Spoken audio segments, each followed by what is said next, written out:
రక్షణ ద్వారం, ఇది రక్షణ ద్వారం. దేవునికి స్తోత్రం. హల్లెలూయా. దేవుడి నామానికి మహిమ కలుగును గాక. ప్రభువైన యేసుక్రీస్తు నామములో ప్రతి ఒక్కరికి, ప్రత్యేకంగా మా యొక్క కుటుంబం పక్షమున, రక్షణ ద్వారం సంఘం పక్షమున అందరికీ ప్రత్యేక వందనాలు. దేవునికి స్తోత్రం. ఈ రోజున మనము ధ్యానించబోతున్న రక్షణ ద్వార అంశము, రోషం కలిగి మనము దేవుని సన్నిధిలో నిలబడగలుగుతున్నామా? శ్రమల్లో, కష్టాల్లో, బాధల్లో, కన్నీటిలో, వ్యతిరేకతలో, తిరుగుబాటులో, నిందల్లో, అవమానాల్లో, కరువుల్లో, మరణగణ పరిస్థితులలో వచ్చినప్పుడు కూడా వెనుదిరగక దేవుని సన్నిధిలో మనం రోషంగా మనము ఈరోజు నిలబడగలుగుతున్నామా అనేటువంటి అంశమును ఈ రోజున మనము బైబిల్ గ్రంథంలో ధ్యానించుకుందాం. దేవుడికి స్తోత్రం. హల్లెలూయా.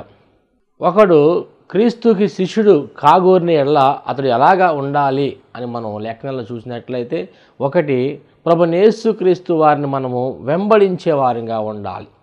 ప్రభువైన యేసుక్రీస్తు వారి శిష్యులు ఏం చేశారంటే ప్రభువారిని వెంబడించారు. ఎలా వెంబడించారు? సిలువ ఎత్తుకుని వెంబడించారు. సిలువ అనగా శ్రమలు వచ్చినప్పుడు ఆ శ్రమలలో ప్రభువారిని వెంబడించారు. రెండవది, ఆహారం ఉన్నా లేకపోయినా వెంబడించారు. అనేక మంది పరిసయ్యులు, సద్దుకాయులు ఇబ్బంది పెట్టినప్పుడు కూడా, ఎన్ని ఇబ్బందులు వచ్చినప్పుడు కూడా ప్రభువారిని వెంబడించినట్లుగా మనం చూస్తున్నాం. అలా ఇబ్బందుల్లో వచ్చినప్పుడు, ఆ కష్టాల్లో ఉన్నప్పుడు, ఆ నిందల్లో, అవమానంలో ఉన్నప్పుడు వారు ప్రభువైన యేసుక్రీస్తు వారిని వెంబడించి రోషము కలిగి దేవుని సన్నిధిలో అనేకమైన శిష్యులు నిలబడగలిగి అనేక ప్రజలను దేవుడి దగ్గరకు నడిపించినట్లుగా మనం చూస్తున్నాం. అయితే ఈ రోజున మనము ఒక ప్రవక్తని చూద్దామండి. అతను కూడా రోషం కలిగి ఎలాగా నిలబడి ఉన్నాడు. ఆ ప్రవక్త యొక్క పేరు ఏమిటో మనం చూసినట్లయితే ఆ ప్రవక్త పేరు ఏలియా. ప్రవక్త అనగా దేవుడి దగ్గర నుంచి వర్తమానము తీసుకుని వచ్చి ప్రజలకు చెప్పేవారు.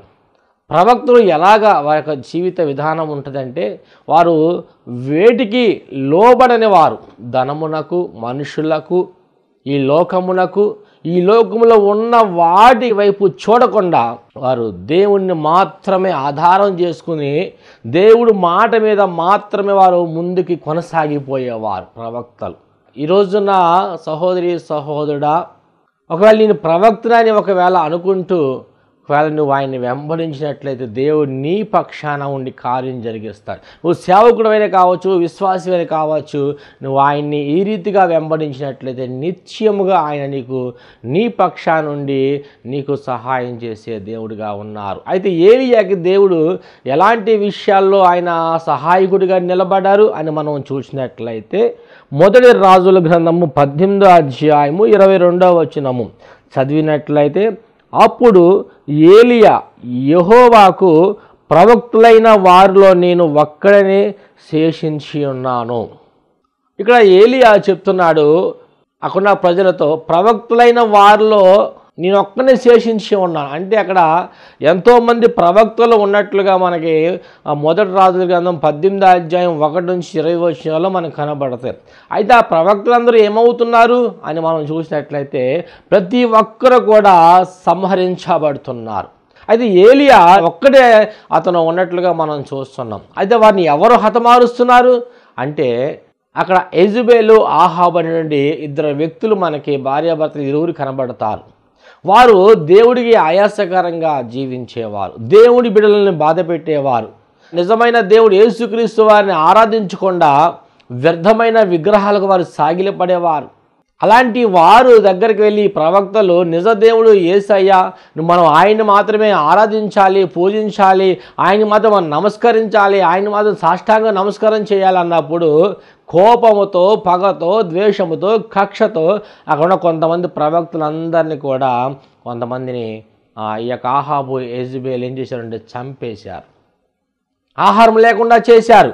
వాళ్ళందరూ చనిపోగా మిగిలిన ఒకే ఒక వ్యక్తి ఎవరంటే ఏలియా ప్రవక్త. ఆయన అంటున్నాడు కదా, నేను ఒక్కడనే ఉన్నాను, మీరు ఎంతమంది వస్తారో రండి అని ఒక సవాల్తో అతను నిలబడేట్లుగా మనం చూస్తున్నాం. అతను ధైర్యం ఏంటి అంటే, దేవుడే నాకు ఆధారంగా ఉన్నాడు. దేవుడి ఆత్మ పొందుకున్న వారు దేవుడి మీద ఆధారపడేవారు ఎలాంటి పరిస్థితులైనా సరే వారు ధైర్యంగా ఉండగలుగుతారు. ఏది ఎంత మాత్రము హాని చేయదని చెప్పిన వాగ్దానం ప్రకారము నీవు బ్రతుకు దినములన్నీ నీ ఎదుట ఏ మనుషుడు నిలవలేడన్న మాట ప్రకారము ఏలియా దేవుని యొక్క శక్తిని గ్రహించాడు కాబట్టి, దేవుని యొక్క శక్తిని అనుభవించాడు కాబట్టి, దేవుని యొక్క మహిమను అతను చూసి ఉన్నాడు కాబట్టి అంటాడు కదా, అదిగో నేను ఒక్కడనే నిలిచి ఉన్నాను అంటున్నాడు. ఎలాంటి సమయాల్లో?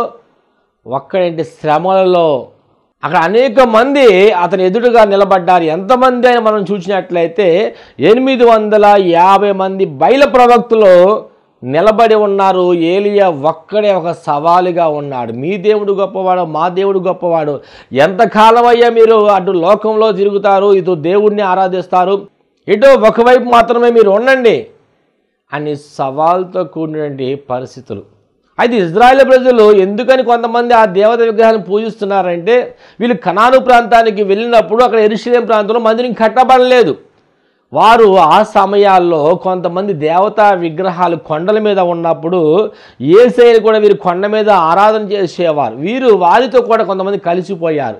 వారిలో కలిసిపోయి వారి దేవతను కూడా ఆరాధించడం, పూజించడం మొదలుపెట్టారు. అలాగే కొంతమంది వారిలో కలిసిపోయారు. దేవుడి నామానికి మహిమ కలుగును గాక. ఆ యొక్క 850 మందితో అంటున్నాడు, సవాలు విసురుతున్నాడు. ఎంతకాలం మీరు అటు లోకంలో జీవిస్తారు, ఇటువైపు ఉంటారు? నిజ దేవుడు ఎవరు ఈరోజు రుజువు చేద్దామని చెప్పి అతను ఒక్కడే నిలబడుతున్నాడు. దేవుడి నామానికి మహిమ కలుగును గాక.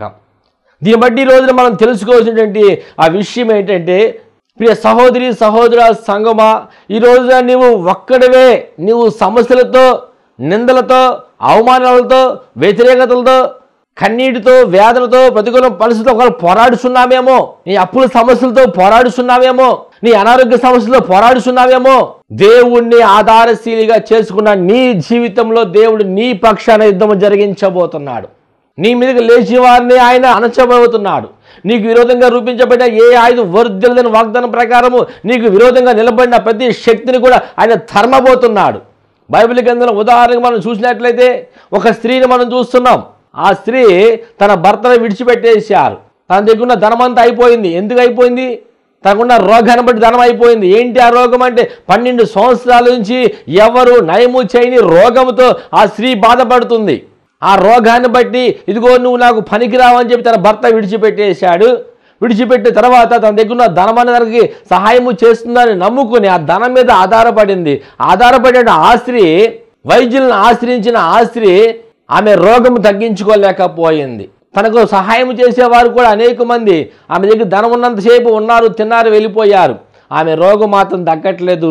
మరణకర పరిస్థితులకు వచ్చినప్పటికీ ఇంకా యేసయ్యను మాత్రం ఆమెను ఆధారం చేసుకుంది. యేసయ్య దగ్గరగా వచ్చింది. దేవుడి నామానికి మహిమ కలుగును గాక. అలాగే ఈ రోజున నువ్వు ఒకవేళ నీ దగ్గర ధనము లేక, నీ రక్త సంబంధికులు నీ కష్టంలో, నీ రోగంలో, నీ ఇరుకుల్లో, ఇబ్బందులు ఒకవేళ నేను విడిచిపెట్టి వెళ్ళినట్లయితే, నువ్వు ఒక్కదానివే, నువ్వు ఒక్కడివే ఈ రోజున పోరాడుతున్నట్లయితే, సమస్యల చేత, అనారోగ్య పరిస్థితులను బట్టి, అప్పుల సమస్యలను బట్టి, ఎవరికి చెప్పుకోయే పరిస్థితులను బట్టి నువ్వు పోరాడుతున్నావేమో, ప్రేమ వివాహాలలో చేసుకుని ఒకవేళ పోరాడుతున్నావేమో, నువ్వు కుటుంబంలో ఎంత చదువుకున్నప్పుడు జాబు లేక లోకంతో పోరాడుతున్నావేమో, నీకున్న ధనమంతా అయిపోయి ఒకవేళ ఈ లోకంలో పోరాటంతో ఉన్నావేమో, ఎంత సంపాదించినప్పుడు కూడా చేసిన సంపాదన నిలవక వ్యాపారం అంతా కూడా పాడైపోయి ఆ వ్యాపారం ద్వారా నీకు లాభం లేక నష్టపోయి ఒకవేళ బాధను అనుభవిస్తున్నావేమో, కన్నీటితో ఉన్నావేమో. ప్రియ సహోదరి సహోదరా, ఇదిగో దేవుడు నీ జీవితంలో అద్భుతము జరిగించబోతున్నాడు. ఒక్కదిగా ఉన్న రక్తస్రావంతో బాధపడుతున్న స్త్రీ జీవితంలో దేవుడు అద్భుతం కలగజేశాడు. సమాధానం లేని తన జీవితంలో దేవుడు సమాధానం కలగజేశాడు. ఎప్పుడంటే ఆధారశీలిగా, దేవుడే నమ్మకమైన దేవుడు అని విశ్వాసముతో దేవుడి దగ్గరికి వెళ్ళినప్పుడు తన జీవితంలో అద్భుతం చేశాడు. ఏలియా ఒక్కడే నిలబడి దేవుని సన్నిధిలో అతను చేస్తుంది ఏంటంటే ఒకటే, యెహోవా నామమున అతను ప్రార్థన చేస్తున్నాడు. మొదటి రాజుల గ్రంథం 18వ అధ్యాయము 24వ వచనం, తరువాత మీరు మీ దేవత పేరును బట్టి ప్రార్థన చేయుడి, నేనైతే యెహోవా నామమును బట్టి ప్రార్థన చేయుదును. ఆ కష్టకాల సమయంలో ఏలియా తన బలం మీద ఆధారపడలేదు, తన జ్ఞానం మీద ఆధారపడలేదు, కానీ దేవుని నామమున ప్రార్థన చేస్తున్నాడండి. దేవుడి నామానికి మహిమ కలుగును గాక. హల్లెలూయా. అలాగే దేవుడి నామము, శక్తి కలిగిన నామము యేసుక్రీస్తు నామము, అన్ని నామాల కన్నా పై నామము, శక్తి కలిగిన నామము యేసయ్య నామము, ప్రతి ఘోరమైన పాప నుంచి విడిపించేది యేసుక్రీస్తు నామము, నీకు అన్ని వేళ సహాయము చేసేది యేసుక్రీస్తు నామంలో నువ్వు అడిగినట్లయితే నిశ్చయంగా ఆయన నీకు సహాయం చేస్తాడు. ఏ ఏ సమయాల్లో మనము యేసుక్రీస్తు నామంలో ప్రార్థన చేయాలి అనుకున్నట్లయితే మొదటి జామున దేవుని సన్నిధిలో మనం ప్రార్థించే వారిగా ఉండాలి. రెండవదిగా వేకుజామున మనము ఉదయము దేవుని సన్నిధిలో ప్రార్థించే వారిగా ఉండాలి.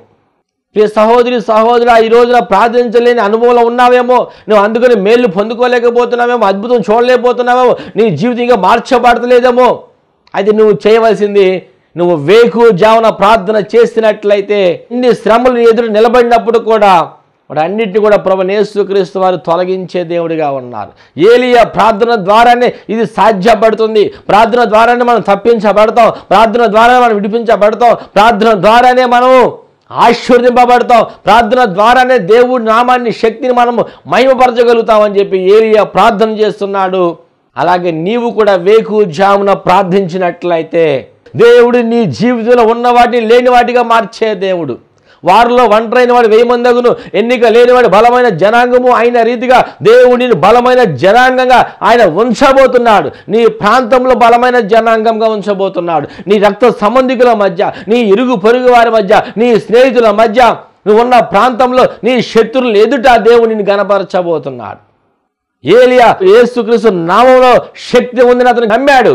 అలాగే ప్రియ సహోదరి సహోదర, ఈరోజు నువ్వు ఏదైతే నమ్ముకున్నావో వాటి వల్ల ప్రయోజనం లేకుండా ఉండొచ్చు. నువ్వు వేటి మీద ఆధారపడ్డావో అవన్నీ కూడా నిన్ను బలపరచుకోపోవచ్చు. విసిగి వేసారిపోయి ఉన్నావేమో. ఈ రోజున దేవుడి సన్నిధిలో ప్రార్థన చేసినట్లయితే, లేదా నీ ధనమును బట్టి, నీ బలమును బట్టి, నీకున్న మనుషులు, నీకున్న కులము జాతిని బట్టి ఒకవేళ వాటిని బట్టి ఒకవేళ సంతోషించారేమో, వాటి వల్ల కూడా ప్రయోజనం లేక ఉన్నావేమో. ఏలియా వలె నువ్వు ప్రార్థన చేసినట్లయితే, ఒక్కడివే కావచ్చు, ఇంట్లో నీ బంధువుల్లో, రక్త సంబంధికుల్లో ప్రార్థన చేశాడు ఏలియా. అలాగే నీవు కూడా ప్రార్థన చేసినట్లయితే నీకున్న ఎలాంటి సమస్యనైనా దేవుడు తొలగించే దేవుడిగా ఉన్నారు. మూడవదిగా చేయవలసిన, మధ్యాహ్నమున మనం ప్రార్థించే వారిగా ఉండాలి. కొంతమంది మధ్యాహ్నం చక్కగా నిద్రపోతూ ఉంటారు. భోజనం చేసిన తర్వాత అయ్యా కాసేపు నిద్రపోవాలండి అంటారు. నిద్ర వల్ల అనేక ప్రమాదాలు సంభవిస్తాయని లేఖనాల్లో మనం చూస్తున్నాము. ఏలియా అయితే ఇక్కడ ప్రార్థన చేస్తున్నాడు. మనం చేయవలసింది కూడా రేయి మొదటి జామున ప్రార్థించే వారిగా ఉండాలి, వేకుజామున ప్రార్థించే వారిగా ఉండాలి, మధ్యాహ్నం ప్రార్థించే వారిగా ఉండాలి, మధ్యాహ్నము తర్వాత 3 గంటలకు మనం ప్రార్థించే వారిగా ఉండాలి. అనుదినము ఆయన సన్నిధిలో విసుగగా నిత్యము ప్రార్థించే వారిగా ఉన్నట్లయితే ఏలియా ప్రార్థనని విన్న దేవుడు నీ ప్రార్థన ఆలకించి దేవుడు జవాబిచ్చే దేవుడిగా ఉన్నారు. అయితే మనం ఎలాగ ప్రార్థించాలి అని విశ్వాసముతో మనం దేవుని సన్నిధిలో ప్రార్థించే వారిగా ఉండాలి. అడిగిన వాటిని అన్నిటి కూడా పొందుకున్నామని నమ్మి మనం ప్రార్థన చేసేవారిగా ఉండాలి. దేవుడు ఇచ్చినప్పుడే మనకి ఇచ్చాడని అనుకుంటాం కాదు, కానీ ప్రార్థనలో ఉన్న శక్తి, ప్రార్థనలో ఉన్న మహిమ, ఆ ప్రార్థనలో ఉన్నటువంటి ఆ బలము ఏంటంటే మొదటగా విశ్వాసంతో నువ్వు నమ్మాలి. ప్రభువా నాకు ఇచ్చినందుకు నీకు స్తోత్రాలయ్యా, నా కుటుంబాన్ని మార్చేందుకు నీకు స్తోత్రాలయ్యా, నాకు మంచి జాబ్ ఇచ్చినందుకు, నాకు మంచిగా వివాహం జరిగించినందుకు, గర్భఫల విషయంలో అద్భుతం జరిగించినందుకు నీకు స్తోత్రాలు ప్రభు అని నువ్వు నమ్మి సంతోషించి దేవుడిని స్తుతించినట్లయితే నిశ్చయంగా నీ ప్రార్థనకు దేవుడు జవాబులు అనుగ్రహిస్తాడు. ఒకటి విశ్వాసముతో ప్రార్థించేవారిగా ఉండాలి. రెండవదిగా నీతి కలిగి, యథార్థత కలిగి ప్రార్థించేవారిగా ఉండాలి. ప్రార్థనలో ప్రభా వారు ఇలా అయిపోవాలి, అలా అయిపోవాలి కాదు, కానీ నీ శత్రువుల కొరకు కూడా నువ్వు ప్రార్థించేవారిగా ఉండాలి. నీ శత్రువులను సైతం ప్రేమించి నశించిపోతున్న ఆత్మల కొరకు, రాజకీయ నాయకుల కొరకు, అధికారుల కొరకు, నశించిపోతున్న జనాంగం కొరకు మనం ప్రార్థించేవారిగా ఉండాలి. నీ బిడ్డల కొరకు ప్రార్థించేవారిగా ఉండాలి. ప్రతిరోజు కూడా దేవుని సన్నిధిలో 2 గంటల 40 నిమిషాలు మనం దేవుని సన్నిధిలో ప్రార్థించే వారిగా ఉండాలి. మూడవదిగా మన పాపములు ఏమైతే ఉన్నాయో, కంటి ద్వారా, చూపు ద్వారా, ఆలోచనల ద్వారా, ప్రవర్తన ద్వారా, నడవడిక ద్వారా, లోకపు వ్యామోహపు చూపుల ద్వారా ఒకవేళ మనం పాపం చేసినట్లయితే దేవుడి ఆజ్ఞ అతిక్రమించడమే పాపము. పాపం వల్ల వచ్చే జీతం మరణము. కాబట్టి మనము దేవుని సన్నిధిలో ఒప్పుకొని దేవుని సన్నిధిలో మనం ప్రార్థించే వారిగా ఉండాలి. 4వది ఇతరులను క్షమించే వారిగా, నీ సహోదరుల మధ్య ఒకవేళ గొడవలు ఉంటూ, ఆస్తి తగాదులు ఉంటూ, నీ యొక్క స్నేహితుల మధ్య గొడవలు ఉంటూ, ధనమును బట్టి ఒకవేళ సమస్యల చేత ఒకవేళ గొడవలతో సమాధానం లేకుండా ఉన్నారేమో, నీ భార్యాభర్తల మధ్య, అన్నదమ్ముల మధ్య, ఇరుగు పొరుగు వారి మధ్య, నీ రక్త సంబంధికులు ఒకవేళ సమాధానం లేకుండా ఉన్నామేమో, వారిని క్షమించి ప్రార్థించే వారిగా ఉండాలి. అలాంటి సమయంలో నువ్వు ప్రార్థన చేసినట్లయితే నిశ్చయంగా దేవుడు నీకు సహాయం చేస్తాడు. నాలుగవదిగా చూసినట్టయితే ప్రార్థన ఎలా చేయాలంటే ఉపవాసం ఉండి ప్రార్థించేవారిగా ఉండాలి. కడుపు కట్టుకుని ప్రార్థించేవారిగా ఉండాలి. ఉపవాసం ఉండి ప్రార్థన చేయలేమయ్యా, మాకు బీపీ షుగర్ కదా అనుకున్నట్టయితే, ఒకటి ఉపవాసం అంటే వేటికి ఉపవాసం ఉంచాలంటే నువ్వు చేసే పనులకు ఉపవాసం ఉంచాలి. ఏ రోజైతే నువ్వు పని చేస్తున్నావో ఆ రోజున పని చేయకుండా దేవునిలో గడిపేవారిగా ఉండాలి. నీ యొక్క పనివారితో పని చేయించకుండా దేవునిలో గడిపేవారిగా ఉండాలి. ఇంకా ఉపవాసం వేటికి ఉపవాసం అంటే నోటికి ఉచ్చరింపశక్యని కానీ మాటలు ఏమైతే ఉన్నాయో, మనం ఏమైతే మాట్లాడకూడదో ఆ మాటలు మాట్లాడకుండా నోటికి ఉపవాసం ఉంచేవారిగా ఉండాలి. ఎదురువారిని ఇబ్బంది పెట్టాలని, కష్టపెట్టాలని అసూయ, ద్వేషము, కక్ష, మతతులు, విమతలు, అదరితో కూడిన ఆటపాటలు, విగ్రహారాధన, వీటన్నిటిని మనము విడిచిపెట్టి ఉండటమే దేవుని యొక్క ఉపవాసం. యెషయా గ్రంథం 58వ అధ్యాయంలో మనం చూస్తాం ఇవన్నీ. ఉపవాసం ఉండి ప్రార్థించే వారిగా ఉండాలి.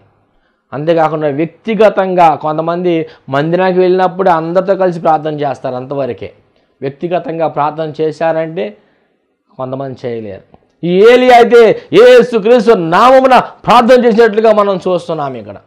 యేసుక్రీస్తు నామములో ఎప్పుడైతే నువ్వు ప్రార్థన చేస్తావో నిశ్చయంగా దేవుడు నీకు ఉన్న వాటిని లేని వాటిగా, లేని వాటిని ఉన్నవాటిగా మార్చి నీ జీవితంలో అద్భుతాలు, ఆశ్చర్య మహత్కాలు కనపరచగల దేవుడు ప్రభువైన యేసుక్రీస్తు వారు. మేఘా 7:15 ప్రకారము ఇదిగో నేను జనములకు అద్భుతాలు కనపరుస్తున్నాను అన్న మాట ప్రకారము నీ జీవితంలో ఆయన కార్యాలు జరిగించగల దేవుడు. ప్రార్థన వలన అసాధ్యమైన వాటిని సాధ్యపరచబడతాయి. ప్రార్థన ద్వారా దేవుడి యొక్క మహిమ నీ మధ్యలోకి దిగి వస్తుంది. ప్రార్థన ద్వారా నీకున్న సమస్యలన్నీ కూడా తీర్చబడతాయి.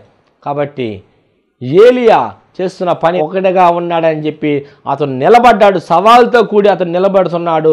రెండవదిగా యేసుక్రీస్తు నామమున అతను ప్రార్థన చేస్తున్నాడు. ప్రార్థన చేయడమే కాకుండా అతను చేసిన రెండవ పని ఏంటంటే, మొదటి రాజుల గ్రంథం 18వ అధ్యాయము 30వ వచనం చదువుతామండి. అప్పుడు ఏలియా నా దగ్గరకు రండని జనులందరితో చెప్పగా జనులందరూ అతని దగ్గరకు వచ్చిరి. అతడు క్రింద పడద్రోయబడి ఉన్న యెహోవా బలిపీఠమును బాగు చేసి యెహోవా వాక్కు ప్రత్యక్షమై నీ నామము ఇజ్రాయిలగునని వాగ్దానము నొందిన యాకోబు సంతతి గోత్రముల లెక్క చొప్పున 12 రాళ్లను తీసుకుని రాళ్ల చేత యెహోవా నామం ఒక బలిపీఠము కట్టించి, మూడవదిగా అతడు పడద్రోయబడిన బలిపీఠాన్ని కట్టించినట్లుగా మనం చూస్తున్నాం. బలిపీఠం అనగా నీ హృదయముకు సాదృశ్యంగా ఉన్నది. బలిపీఠము ఎప్పుడు కూడా అగ్ని మండుతూ ఉండాలన్న రీతిగా నీ హృదయములో నిత్యము కూడా దేవుని వాక్యము మండుతూ ఉన్నట్లయితే, ఆ బలిపీఠం పాడవకుండా నిత్యంగా నువ్వు నిలిచి ఉన్నట్లయితే దేవుడు నీకున్నటువంటి ఆ సవాలు ఏమైతే ఉన్నాయో అవన్నీ కూడా ఆయన తొలగిస్తారు. ఇక్కడ ఏలియా ఏం చేస్తున్నాడంటే బలిపీఠాన్ని బాగు చేస్తున్నట్లుగా మనం చూస్తున్నాం. దేవుడి నామానికి మహిమ కలుగును గాక. నిజమైన దేవుని యొక్క ఆరాధనను నిర్లక్ష్యము చేయకుండా నిత్యము ఆయన సన్నిధిలో బలిపీఠం మీద నిత్యము కూడా మండుతూ ఉండాలని పాత నిబంధనలో మనం చూస్తున్నాం. మందిరానికి వెళ్ళే విషయంలో నిర్లక్ష్యంతో ఉండకుండా, దేవుడికి ఇచ్చే విషయంలో నిర్లక్ష్యం ఉండకుండా, దేవుడి మాట వినే విషయంలో దేవుడి మాట పక్కన పెట్టి పక్కన త్రోసివేసి నిర్లక్ష్యం స్వభావంతో లేకుండా దేవుడి సన్నిధిలో మనము నీ హృదయాన్ని కట్టుకుని ప్రార్థన చేసేవారిగా ఉండాలని ప్రభువారు కోరుకుంటున్నారు. అలాగే ఏ విషయంలో మనం నిర్లక్ష్యం చేస్తున్నాము?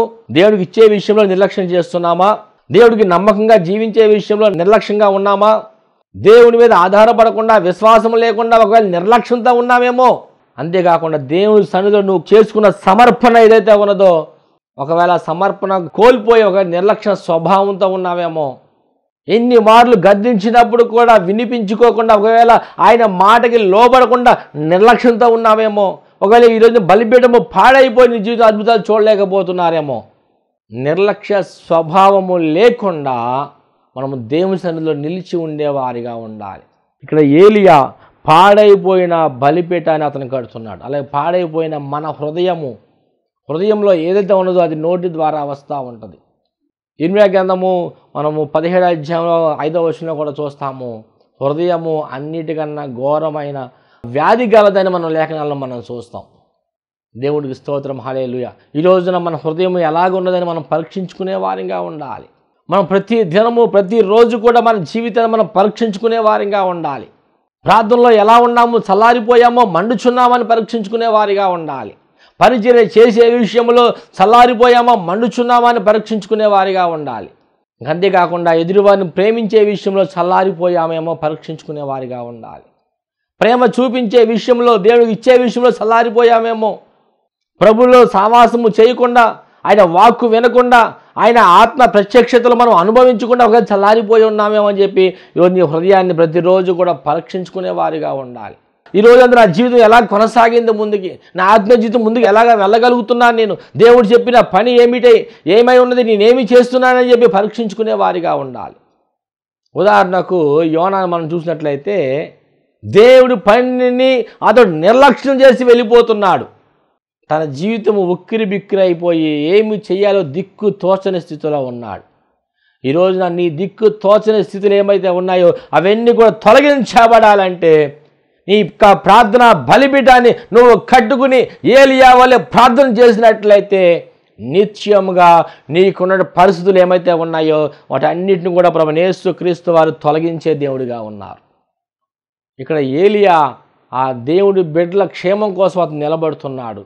అలాగే ప్రియ సహోదరి సహోదరా, నువ్వు ఒకవేళ దేవుడు నన్ను ఎందుకు పుట్టించాడని ఒకవేళ అనుకుంటున్నావేమో, దేవుడు అనేక మంది నశించిపోతున్న వారిని రక్షించడానికి, సమాధానం లేకుండా, నెమ్మది లేకుండా, దైవ శక్తుల చేత, మాంత్రిక శక్తుల చేత, చేతబడి శక్తుల చేత, చెల్లంగి శక్తుల చేత పీడింపబడుతూ ఎక్కడికి వెళ్ళిన సహాయము లేక, ఎక్కడికి వెళ్ళిన సమాధానం దొరక్క విసిగి వేసారిపోయిన వారిని రక్షించడానికి, ఆయన సువార్తను ప్రకటించడానికి ఆయన దీన్ని ఏర్పాటు చేసుకుని ఉన్నాడు. బైబిల్ చాలామందిని కూడా మోషే గారు మనం చూసుకున్నట్లయితే దేవుడి యొక్క బిడ్డలతో పాటు శ్రమ అనుభవించడానికి మోషేను దేవుడు ఏర్పాటు చేసుకున్నాడు.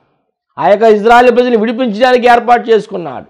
అలాగే సంసోన్ని మనం చూసినట్లయితే దేవుడి యొక్క ప్రజలను ఫిలిష్తీయుల చేతుల నుంచి విడిపించడానికి దేవుడు ఏర్పాటు చేసుకున్నాడు.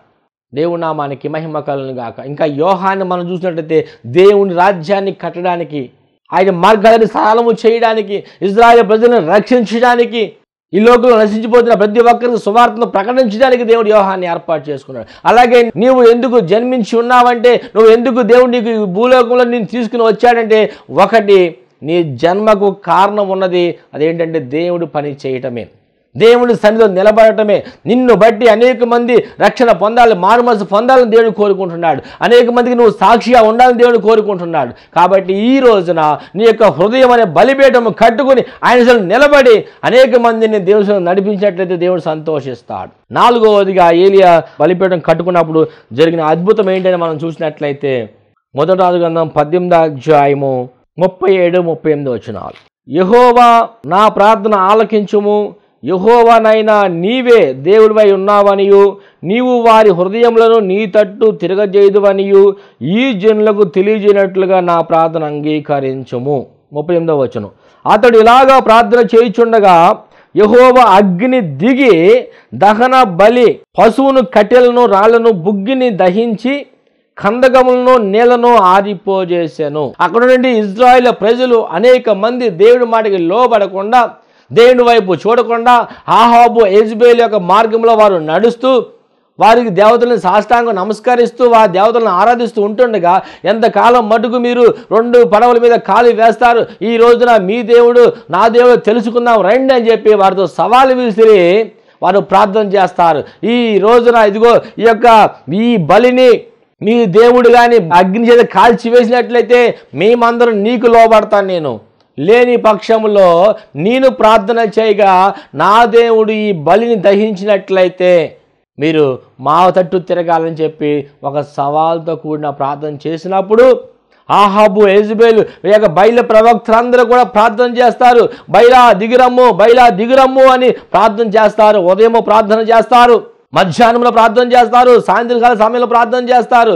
అయినప్పుడు కూడా వారి ప్రార్థనకి జవాబు రాకుండా ఉంటుంది. దేవుడి నామానికి మహిమ కలుగును గాక. మొదటి రాజుల గ్రంథము 18వ అధ్యాయము 26వ వచనం. వారు తమకు ఇయ్యబడిన ఎద్దును తీసుకొని సిద్ధము చేసి ఉదయం మొదలుకొని మధ్యాహ్నం వరకు బయలా మా ప్రార్థన వినవని బయలు పేరు పెట్టి ప్రార్థన చేసిరి గాని ఒక్క మాటైనను ప్రత్యుత్తరం ఇచ్చేవాడు ఎవ్వడను లేకపోగా వారు తమ చేసిన బలిపీఠం వద్ద గంతులు వేయించి మొరబెడుతున్నారు. మధ్యాహ్నము కాగా ఏలియా, వాడు దేవుడై ఉన్నాడు, పెద్ద కేకలు వేయండి, వాడు ఒకవేళ ధ్యానము చేయుచున్నాడేమో, దూరమున ఉన్నాడేమో, ప్రయాణము చేయుచున్నాడేమో, వాడు నిద్రపోవచ్చున్నాడేమో, మీరు ఒకవేళ లేపవలసి ఉన్నదేమో అని అపహాసము చేయగా వారు మరీ గట్టిగా కేకలు వేశారు. రక్తము కారు మటుకు తమ మర్యాద చొప్పున కత్తులతోనూ శాస్త్రములతోనూ తమ దేహమును కోసుకొని చుండిరి. ఈ ప్రకారము మధ్యాహ్నమైన తరువాత అస్తమయ నైవేద్యము అర్పించు సమయము వరకు వారు ప్రకటన చెయ్యువాడెను లక్ష్యం చేసిన వాడెను లేకపోయాను.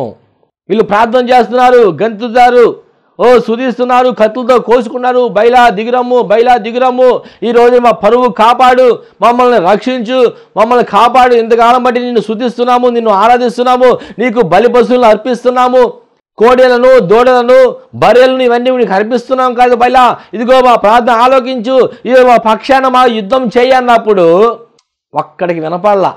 వారు పూజిస్తున్నటువంటి దేవతలు అనబడుతున్న వారికి, దేవుళ్ళు అనబడుతున్న వారికి ఒక్కడికి వినపడలా, ఒక్కడ కూడా దిగిరాలా.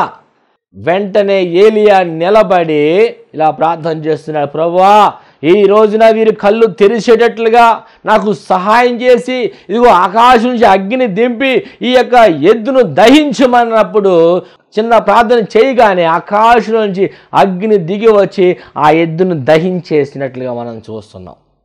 దేవుడి నామానికి మహిమ కలుగును గాక. హల్లెలూయా.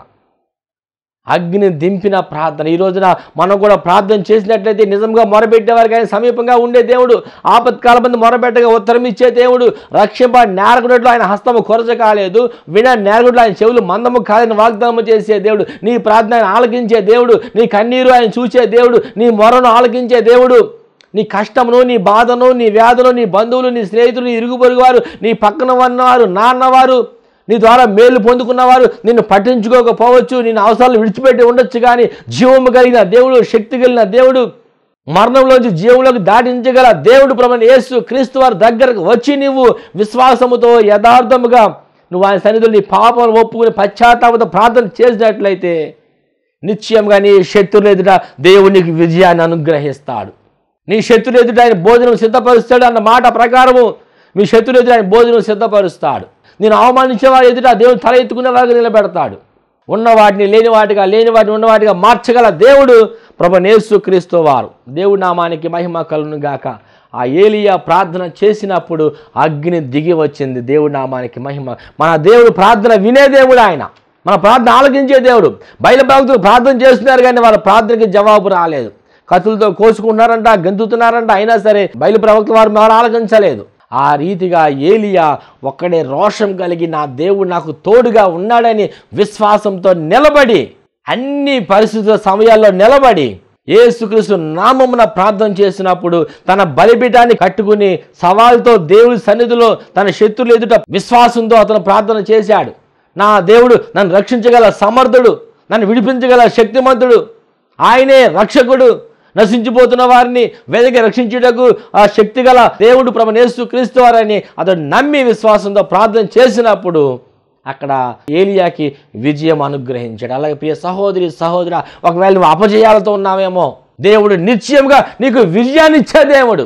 అనేకమైన ప్రాంతాలకు వెళ్ళి విసిగి వేసారిపోయి నీ సమస్యల చేత సమాధానం లేకుండా ఉన్నావేమో, డాక్టర్ల చేత చేయి విడవబడి ఉన్నావేమో, మాంత్రిక శక్తుల చేత చేయి విడవబడి ఉన్నావేమో, నానుకున్న వారితో చేయి విడవబడి ఉన్నావేమో, నీకు నా దేవుడు ఈ 2024 సంవత్సరంలో నీకు విజయాన్ని అనుగ్రహించబోతున్నాడు.